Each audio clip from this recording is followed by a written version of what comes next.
Boker Tov from the Galilee, and Hag Hayom Hamashi Sameach. Happy 50th day. I wanted to talk to you just a little bit about a miracle we miss the year that Yeshua was crucified. If you've watched my Passover videos, you know that I explain where some of the traditions that my Jewish nation of Israel follows are not based in scripture. They're based in a calendar dispute between the scribes and the Pharisees. Calendar disputes are nothing new. They've been going on for probably as long as Elohim has had time from the start when he initiated the calendar. And so these calendar disputes are nothing new. But in the first century, there was a good big dispute that still has its fruits today in the nation of Israel. And that is that in the first century, I'll just briefly take you where I'm going because it's important for you to see the miracle of this. In the first century, the Sadducees, who had control of the temple, were in disagreement with the Pharisees. The Sadducees kept the count towards Shavuot in the Sunday, from the Sunday, I should say, from the Sunday in the week of unleavened bread. The count would begin on that Sunday, meaning that Shavuot would end on Sunday or land on Sunday, while the Pharisees believed that the count should begin the day after Pesach, which is the 15th day for them because they had a hand in moving that. But I will say the Pharisees did too. And we won't go into that. But it had been changed from between the 13th and 14th to between the 14th and 15th.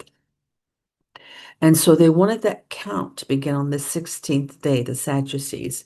And that means that Shavuot would land on many different days at the end of those 50 days. It would never always land on Yom Rishon.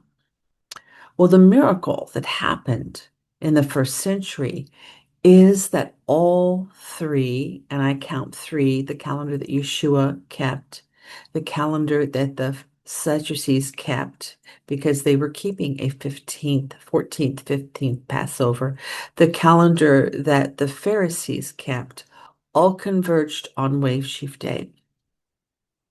In the year that Yeshua was crucified, all of the calendars converged on Wave Sheaf Day. So this means that the count for Shavuot was counted from the same day in the year that Yeshua died, which is a miracle in itself. But it means that in the year that Yeshua died, that the 50th day was the same day in all three calendars. Think about that for one moment. What that was no small miracle.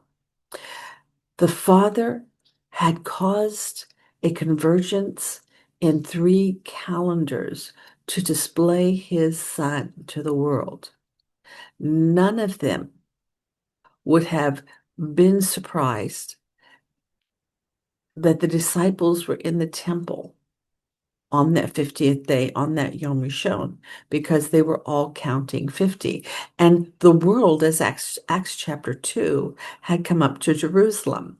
It has said that, but I had never realized until this year what a miracle that was with those three calendars, that no matter what calendar you were keeping, to keep Shavuot on that same date for that year. And so the whole world witnessed the giving of the Holy Spirit. And the whole world was there for both counts, for Pesach, for Shavuot, to see the life-changing miracle of the moment that Yeshua gave his life to change the entire world and restore us to the Father. That little miracle has slid past us for so many years, and it was worthy of a small video for me to make for you this morning to say the miracle of Shavuot, not Shavuot, that's the Jewish term. Today's the 50th day, but the miracle of the 50th day in the first century was such a large miracle. It's hard in our minds to imagine how the Father could orchestrate that. It certainly does place him out of our sphere of time and influence. one who does the influencing and we are a receiver of what comes our way. It's hard to imagine how the Father did that. But the miracle of Yeshua is a mystery from the foundation of the world. And we just got a small glimpse into the mystery of who he is and how he fulfilled prophecy.